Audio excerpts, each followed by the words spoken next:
What is up, everyone? It is Ethan, Texas Railfanning, back with another video, and today we have the weekly series Railfanning the Austin and Glidden subs.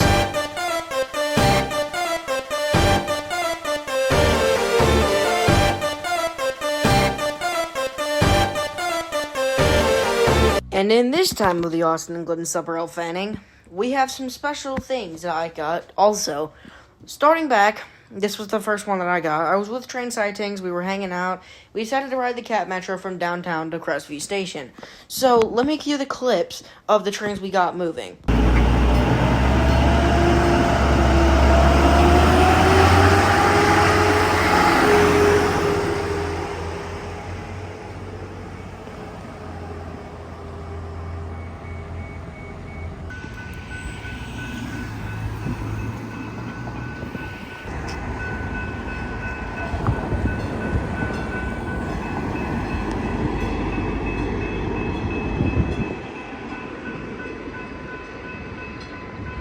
And because we were still waiting to cross the road. And of course, as we're waiting to cross the road, I hear this. And no, it was not the crossing in front of us, since the crossing in front of us has a Type 3, not a Type 2. Turns out it was the crossing a few hundred yards down from us. So, once I heard the bells go off there, I knew that one was coming, so I prepared to record. My friend didn't hear it, so I told him about it and we both recorded it.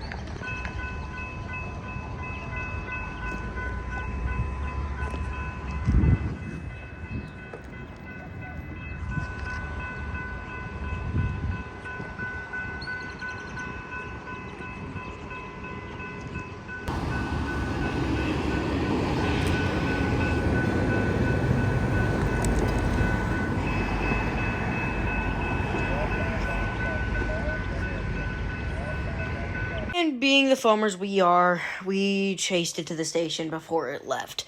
And obviously, Si's face was shown in it, so I'm not going to show that because of his privacy and all of that. I'm sure he doesn't want his face leaked on YouTube. And since I wanted to hang out with my grandparents this weekend, I decided to go to Luling to get a fresh start on some east and westbounds. The first train I got would be a westbound sand train, led by UP 6488, which had the worst horn imaginable. At least I got a two-tap, though.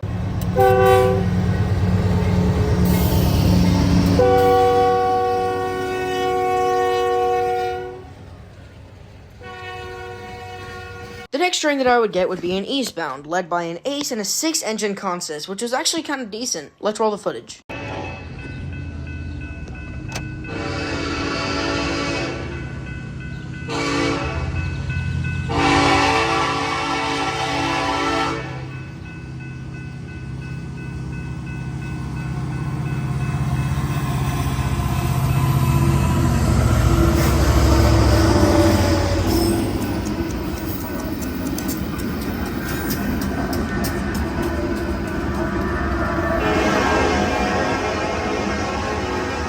Anyways, the next train that I would see would be in Rosenberg, Texas.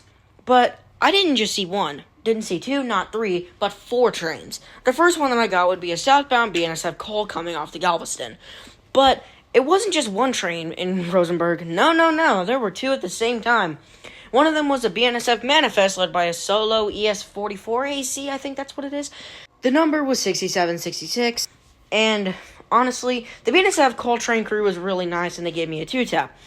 And I didn't even know that BNSF manifest was pulling up there until I hear the loud rumble of a GE and, of course, the Rosenberg bells going off.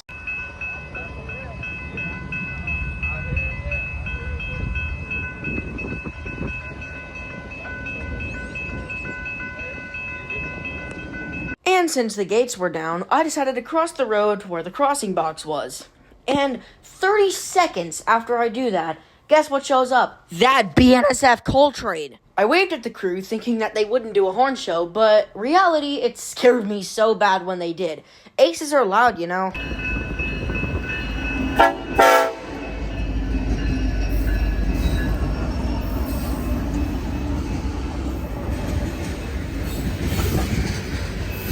And the DBUs were actually kind of the same.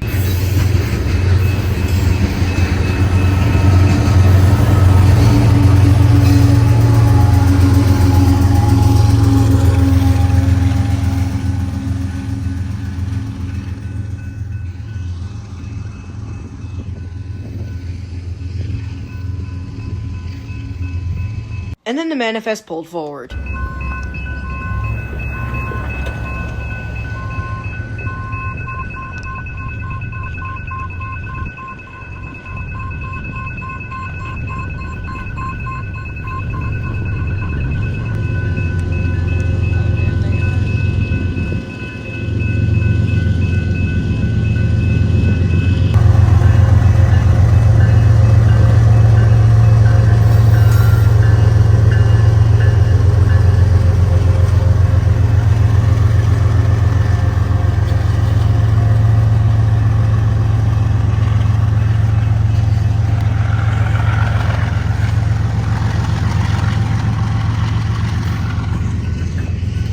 Only thing that sucks about this camera is because it doesn't have stabilization on it.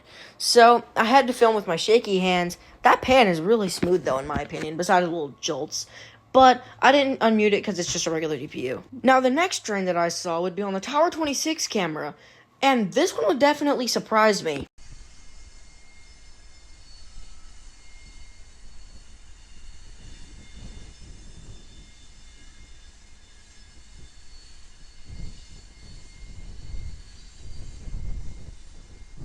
Now, I don't know if it's rare to see BNSF on CPKC trains, but for any CPKC filmers, have you ever seen BNSF on your trackage?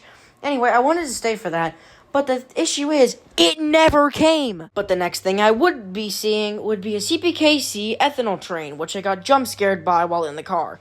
It was just a CPES44AC liter, but I still thought it was cool, considering that the only two trains I had caught so far were BNSF.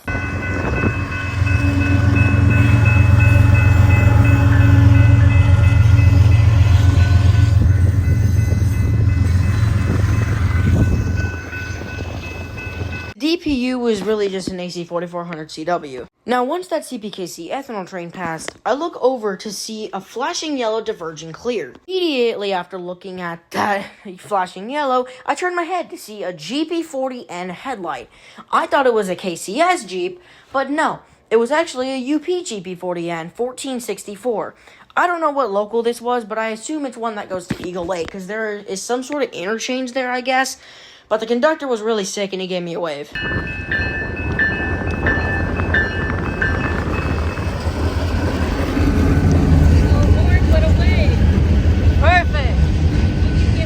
Yep, I got it. By the way, the woman talking in the background of the video was my grandmother. She was very nice to take me down to Rosenberg today, and we got some stuff, and she really enjoyed it.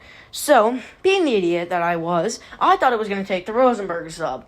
Which, why would a UP local take the Rosenberg sub? Maybe they needed to. That's what I thought at first. So we booked it over to Scott Road to realize that the GP40N lights were all the way down to the overpass.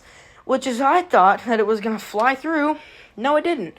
It stayed all the way down there. 30 minutes of me just waiting there for something to happen. 5 minutes of us driving down the road to see that it started moving forward. And then we booked it back over. And nothing. We waited another 30 minutes, but nothing. I looked over for the last time to see that it was gone. I was just super sad, but at least I got it in the main part of Rosenberg, which I at least was happy about that. Then as we were driving home through East Bernard, we found a train that looked to be the MEWMX was stopped on the main track. I thought that the local had passed it, but no. These are some very bad images of the lead power. Thankfully, I got the lead power on the live train's rail cam. Took it about almost, I'd say 4 to 5 hours to get all the way down to Rosenberg, which is crazy. Anyway, I think today and last week was really successful, but anyway, let's move on to the photos.